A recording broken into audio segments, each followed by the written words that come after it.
क्या आप लोग जानते हो कि ज्यादा रैम हमेशा ज्यादा एफपीएस नहीं देता, या आप लोग ये जानते हो कि एसएसडी लगाने से आपको पावरफुल ग्राफिक्स जो है वो नहीं मिलते। तो आज इस वीडियो के अंदर मैं आप लोगों को बताऊंगा जो पीसी से रिलेटेड आप लोगों ने कहानियां सुनी हुई है, जिसपे आप लोग बहुत ज्यादा यकीन रखते हो और चीजों को इंप्लीमेंट करके अपने पैसे भी जाया करते हो, मगर वो सरासर गलत है। अस्सलाम वालेकुम दोस्तों, मैं हूं आपका दोस्त इत्तेजाज एहसन। आप देख रहे हैं मेरा चैनल एहसनोलॉजी फॉर टेक। तो यार आज का टॉपिक आप लोगों के लिए काफी ज्यादा मजेदार होने वाला है, और स्पेशली उन लोगों के लिए जो पीसी तैयार करवाना चाह रहे हैं और उनको अभी इतनी ज्यादा नॉलेज नहीं, उन्होंने पीसी तैयार करवाना है, बट लोगों की बातें सुन सुन के आपका माइंड जिस चीज के ऊपर सेट हुआ होता है वो आज मैं इस वीडियो में क्लियर करूंगा। क्योंकि मोस्टली लोगों के मेरे पास जब मैसेजेस आते हैं भाई हमने पीसी तैयार करवाना है, तो उसमें उनका काफी अलग अलग किस्म का रिस्पॉन्स होता है। जैसे कुछ लोग कहते हैं ऐसे भाई हमने 32 GB रैम लगानी है, 64 GB रैम लगानी है, या इस तरह के जो क्वेश्चन कर रहे होते हैं मेरे से, कैसे भाई मुझे एसएसडी भी लगा दें, एफपीएस बहुत तेज हो जाते हैं। तो आज इस वीडियो के अंदर मैं आपके वो सारे जो ऑप्शंस हैं जो आपके माइंड में आते हैं, आप पीसी तैयार करवा रहे हो तब आते हैं, वो सब क्लियर करूंगा। क्योंकि मेरे पास इस तरह के बहुत ज़्यादा मसले आते हैं, आप लोग इंटरनेट पे देखते हो या आप लोग कहीं से सुन लेते हो, तो आप लोगों का पर्सपेक्टिव होता है कि यार हमें यही स्पेक्स चाहिए, बट ऐसा होता है कि वो स्पेक्स आगे जाके आपके किसी काम में नहीं आते। तो अगर आप एक अच्छा गेमिंग पीसी तैयार करना चाह रहे हो और अपने पैसे भी बचाना चाह रहे हो, तो आज का टॉपिक आप लोगों के लिए अच्छा होने वाला है। और क्या क्या काम इसमें करना है, क्या क्या काम नहीं करना, वो सिर्फ अफवाहें, वो मैं इस वीडियो में आपको आगे चल के बताऊंगा। तो वीडियो में साथ रहना, काफी ज्यादा मजा आने वाला है। ये वीडियो बेसिकली आप लोगों की नॉलेज के लिए मैं बना रहा हूं, ताकि आप लोगों में से कुछ भाई जिनको नहीं पता कि पीसी कैसे बिल्ड करना है या आपने पीसी खरीदना कैसे है, ये वीडियो उनके लिए काफी ज्यादा अच्छी हो जाएगी। क्योंकि शुरू में मैंने भी एक दो दफा ऐसी गलती की थी जो मैं आपको आगे चल के बताऊंगा। तो वीडियो ज्यादा लंबी ना हो, वीडियो को शुरू करते हैं।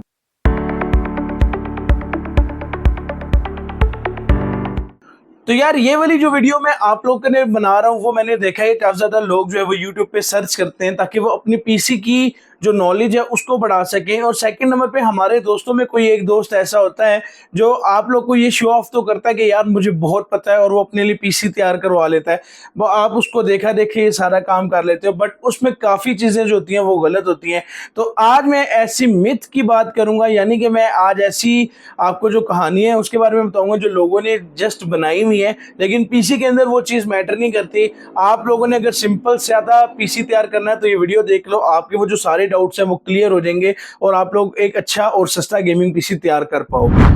तो सबसे पहले जब भी हमारे एक पीसी तैयार करने की बात आती है, तो सबसे पहले हमारे ज़हन में ये आता है कि यार हम लोगों ने रैम कितनी लगानी है। तो सबसे पहले लोगों के ज़हन में क्या चीज़ बात आती है कि यार हम लोग ऐसा करते हैं 32 GB रैम लगा लेते हैं, 64 GB रैम लगा लेते हैं, उससे क्या होगा हमारे एफपीएस जो है वो बहुत ज़्यादा बढ़ जाएंगे। बट ऐसा कभी भी नहीं होता। अगर आप लोग DDR3 में पीसी ले रहे हो, DDR4 में पीसी ले रहे हो, तो आप लोगों के लिए 16 GB रैम बहुत है। 16 GB रैम के ऊपर मुझे नहीं लगता कि आप 32 GB करें, 64 GB करें तो आपके एफपीएस में कोई फर्क पड़ेगा, या आपका पीसी पहले से बहुत ज्यादा तेज हो जाएगा। बल्कि जितना 16 GB रैम आपके पीसी को बूस्ट करेगी, उसी के बाद 32 GB आप कर लो, 64 GB कर लो, उसमें ज्यादा फर्क नहीं पड़ेगा।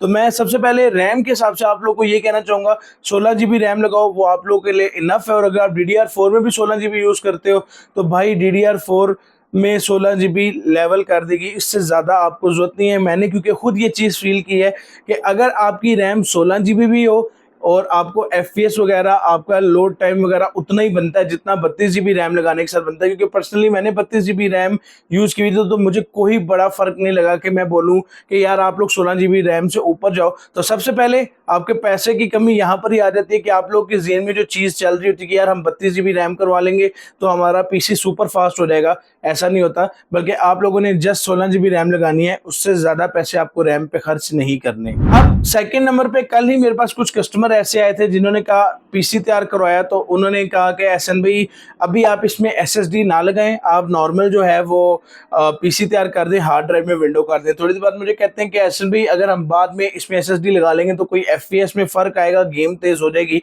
तो वहां से मेरे माइंड ने क्लिक किया कि आप सबके ज़हन में भी यही बात होती है कि अगर हम लोग एफपीएस के लिए एसएसडी लगा लें तो हमारे एफपीएस बहुत ज़्यादा बढ़ जाएंगे, बट ऐसा नहीं होता। जब भी हम लोग एसएसडी अपने पीसी में इंप्लीमेंट करते हैं या लैपटॉप में भी लगाते हैं, जिनके पास लैपटॉप भी है, तो वो सिर्फ आपका लोड टाइम कम कर देता है। ऐसा नहीं होता कि आपकी गेम पहले 10 एफपीएस पे चल रही थी, आपने एसएसडी लगाई तो 50 एफपीएस पे चलना शुरू हो जाएगी। उसका ताल्लुक आपके ग्राफिक कार्ड से होता है, आपकी एसएसडी से नहीं होता। एसएसडी से सिर्फ क्या होता है, जैसे अक्सर आपकी विंडोज़ अपडेट होते होते काफ़ी ज़्यादा अपडेट हो जाती है और आपका जब पीसी बंद करके आप ऑन करते हो तो उसको ऑन होने में तकरीबन 5 से 7 मिनट लगते हैं। इसी काम के लिए आपकी एसएसडी बनी हुई है, ताकि जब आप एसएसडी लगा लोगे और अपने पीसी को ऑन करोगे तो वो जो 5-7 मिनट का टाइम है, या जब भी कोई आप एप्लीकेशन ओपन कर रहे हो, वो ओपन करने में थोड़ा-सा टाइम लग रहा है, तो एसएसडी से आपका वो जो लोड टाइमिंग है ना, जो मेन चीज़ है टाइमिंग, उसको कम कर देता है। वो आपका जल्दी-जल्दी फर-फर काम होना शुरू होता है। बाकी आपकी गेमिंग की किसी एक्सपीरियंस के अंदर आपको कोई फ़र्क देखने के लिए नहीं मिलेगा। अब 3-4 दिन पहले मुझे इंस्टाग्राम पे एक मैसेज आता है कि एहसन भाई, क्या पावर सप्लाई चेंज करने से हमारे पीसी की परफॉर्मेंस पे कोई फ़र्क पड़ेगा? तो मेरा भी माइंड थोड़ी देर यहाँ पर आ गया कि यार वाक़ई में मेरे भी ज़हन में ये चीज़ आती है कि यार अगर पावर सप्लाई हम लोग चेंज करते हैं तो क्या हमारी परफॉर्मेंस में फ़र्क पड़ेगा? क्योंकि सब चीज़ों को एक्यूरेट पावर मिलना शुरू हो जाएगा। तो ऐसा नहीं है, क्योंकि मैं खुद भी ये चीज़ सोचता रहा, तो मैंने कहा मैं आप लोगों को इसी वीडियो में सारा कुछ बताऊँगा। जो पावर सप्लाई है वो जस्ट आपके पीसी की वोल्टेज को एक्यूरेट करती है, यानी कि अगर आपके पीसी में आपकी हार्ड 12 वोल्ट ले रही है तो उसको 12 वोल्ट का करंट देगा। एसएसडी 2 वोल्ट की करंट ले रही है तो 2 वोल्ट का करंट देगा। ग्राफिक कार्ड 300 वाट पे चलता है तो 300 वाट उसको देगा। उसके अलावा किसी किस्म की परफॉर्मेंस में सप्लाई चेंज करने से फर्क नहीं पड़ता। तो मैं जब किसी का पीसी तैयार कर रहा था तो मुझे कहते हैं एहसन भाई आप हमारी 700 वाट की पावर सप्लाई लगा दें, 800 वाट की पावर सप्लाई लगा दें, जबकि आपको अगर आपने नॉर्मल एक पीसी लेना है ऑफिस टाइप का तो उसमें 250 वाट से ज़्यादा की पावर सप्लाई आपको जरूरत नहीं होती। आप काम खा क्या करते हो, सप्लाई निकलवा के 10,000 रुपए का खर्चा और करवा लेते हो ताकि हम लोग सप्लाई भी चेंज करवा लें, हमारी परफॉर्मेंस में फर्क पड़ जाएगा। तो ऐसा बिल्कुल भी नहीं होता कि आप सप्लाई चेंज करोगे तो आपकी परफॉर्मेंस में फर्क पड़ेगा, बल्कि जितना आपका लगी हुई आती है डेल के साथ, अगर आपने बड़ा ग्राफिक कार्ड नहीं लगाना तो आपको कोई जरूरत नहीं है कि आप अपने पीसी की पावर सप्लाई को चेंज करो। अच्छा, अब मोस्टली एक चीज और है जो आप लोगों के माइंड में होती है, आज मैं आपको वो भी क्लियर करके इस वीडियो में बताऊंगा, क्योंकि मेरे ये वीडियो का मकसद ये था कि मैं आप लोगों को इन सब चीजों का बताऊं जिन भाइयों को नहीं पता। अब बेसिकली क्या होता है कि आप लोग मुझसे एक क्वेश्चन करते हो कि एहसन भाई अगर हमारे पास सपोज i7 4 जनरेशन है तो हम उसके अंदर अगर 1060 लगा लें या 1660 सुपर लगा लें तो क्या हमारी परफॉर्मेंस में फ़र्क पड़ेगा? तो आज मैं ये चीज़ यहाँ पर भी क्लियर करता हूँ कि उससे भी आपकी परफॉर्मेंस को फ़र्क नहीं पड़ेगा। आपका एक जीपीयू तब आपको प्रॉपर वर्क करेगा जब आपके सीपीयू के कोर और थ्रेड ज़्यादा होंगे। अब फर्ज कर लो आपके पास i7 4 है और आपने वर्चुअलाइजेशन भी उसकी ऑफ की हुई है, आपको कोर और थ्रेड के बारे में कुछ भी नहीं पता, तो आप क्या करते हो, एक हाई एंड जनरेशन का पीसी ले लेते हो जिसमें 2 कोर 2 थ्रेड होते हैं और आप उसमें एक हाई एंड ग्राफिक कार्ड भी लगा लेते हो, बट वो आपको परफॉर्मेंस तब तक नहीं देगा जब आपके कोर और थ्रेड ज्यादा होंगे। तो आपकी जो गेमिंग एक्सपीरियंस है, आपकी वीडियो एडिटिंग रेंडरिंग का टाइम है, वो सारा डिपेंड करता है आपके जीपीयू पर और सेकंड नंबर पे आपके कोर और थ्रेड्स पर। तो अगर आप लोगों के पास ऐसा सिस्टम है कि कोर और थ्रेड कम है तो उसमें आप जितना बड़ा मर्जी जीपीयू लगा ले, आपको वो परफॉर्मेंस और वो स्पीड नहीं मिलने वाली जो कि कोर और थ्रेड चेक करने से मिलती है। अब आप लोगों में से काफी ज्यादा भाइयों को कोर और थ्रेड का भी नहीं पता होगा, बट अगर आपको 4 कोर और 8 थ्रेड भी पीसी मिल रहा है वो भी ठीक है। अगर 6 कोर में जाते हो तो वो बहुत ज्यादा बेहतर है।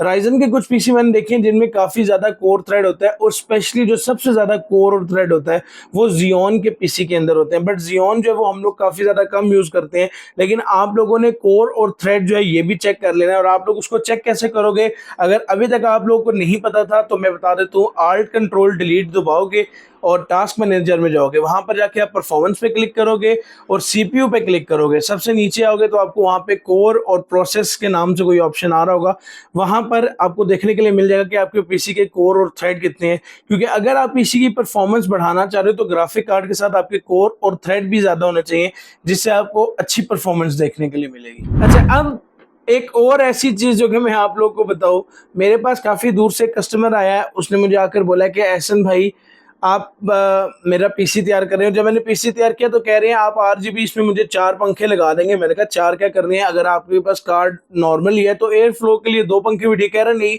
उससे आरजीबी फैन से ना मैंने सुना परफॉर्मेंस तेज होती है। तो उससे परफॉर्मेंस का कोई चक्कर ही नहीं है। जस्ट ये शशके के लिए बना हुआ है कि भाई आप अपने पीसी के अंदर RGB फैन लगा लो। आपकी एयर फ्लो का सारा मामला आपके फैंस के ऊपर आता है। मतलब कि ऐसा होता है कि आपका ये जो बॉक्स बना हुआ है, बॉक्स के अंदर एक साइड से हवा आए, दूसरी साइड से ये हवा को बाहर निकाले, उसके अलावा आपके परफॉर्मेंस में कोई फर्क नहीं आता। हाँ, अगर आप उस तरफ थोड़ा सा डीपली जाते हो ना, तो आपकी एयर फ्लो अच्छी नहीं है पंखों से, लाइट से नहीं, पंखों से एयर फ्लो अच्छी नहीं है, एयर अंदर ही सर्कल कर रही है, आपके बोर्ड की भी हीट अंदर है, आपके सप्लाई की भी हीट अंदर है, आपके प्रोसेसर की भी हीट जो है वो अंदर ही है। तो उससे क्या होता है कि आपका प्रोसेसर हीट अप होता है, जिससे आपकी परफॉर्मेंस कम हो जाती है। ना कि आप लाइटों वाला पंखा लगाओगे तो उससे आपकी परफॉर्मेंस बहुत ज्यादा हो जाएगी।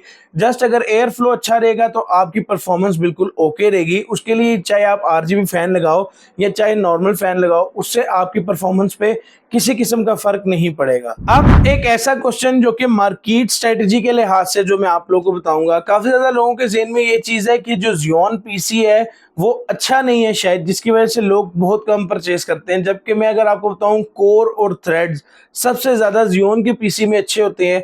आपको जो हाई परफॉर्मेंस देखने के लिए मिलती है, जो वर्क स्टेशन ज्यादातर देखने के लिए मिलती है, वो Xeon में मिलते हैं। जस्ट हमारे यहाँ पर क्या है कि Xeon की जो रीसेल वैल्यू है ना वो नहीं है, जिसकी वजह से उसको एक अच्छा पीसी कंसीडर नहीं किया जाता। लेकिन अगर आप लोग एक पावरफुल पीसी चाहते हो, आपका बजट कम है, तो उसके लिए आप Xeon की तरफ जा सकते हो। बट Xeon जो है वो ज्यादातर गेमर्स को टारगेट नहीं करता, वो एप्लीकेशंस को टारगेट करता है। अगर आप रेंडरिंग करना चाह रहे हो स्पेशली वीडियोस के लिए, उसके अलावा आप कोई भी एक ऐसा काम करना चाह रहे हो जिसमें आपको एप्स की जरूरत पड़ेगी और आप ये चाहते हो कि आप उनको अपने काम को थोड़ा तेजी से सरअंजाम दो, उसके लिए आपको Xeon जरूरत पड़ेगा।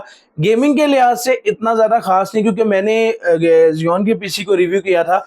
गेमिंग के अंदर उसका सेटअप कुछ ऐसे होता है कि अगर आपने 4 GB का ग्राफिक कार्ड लगाया तो आपको परफॉर्मेंस में कहीं ना कहीं वो 1.5 GB 2 GB की परफॉर्मेंस मिल रही होगी। जबकि अगर आप कोई वीडियो रेंडर करते हो तो वीडियो रेंडर करने में अगर आपकी 4 GB का GPU लगा है तो आपको वहां पर 8 GB की परफॉर्मेंस देखने के लिए मिलेगी।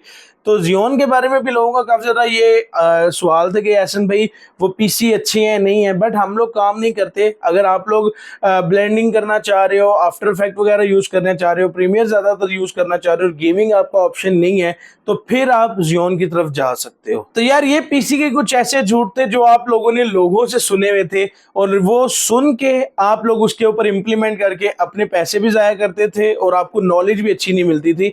आप लोगों ने इसमें कौन सा सबसे ज्यादा ये झूठ सुना हुआ था कि ये चीज होती है? मुझे कमेंट करके जरूर बताना कि आप लोग भी इनमें से कौन सी चीज को मानते थे, जो आज ये वीडियो देखने की वजह से आपकी वो चीज क्लियर हुई है। अगर आपको इस वीडियो में थोड़ा भी कुछ अच्छा लगा है या कुछ आपको इंफॉर्मेशन मिली है, आप सोचते हो कि यार इस वीडियो में से हमें इस चीज में, इस पॉइंट में काफी ज्यादा फायदा हुआ है, तो उसके लिए यार वीडियो को लाइक करो, कमेंट करो, शेयर करो, बेल आइकन को प्रेस कर लो ताकि आने वाली सारी ऐसी इंपॉर्टेंट वीडियोस आप तक पहले पहुंच सके। Thank you so much. Allah Hafiz.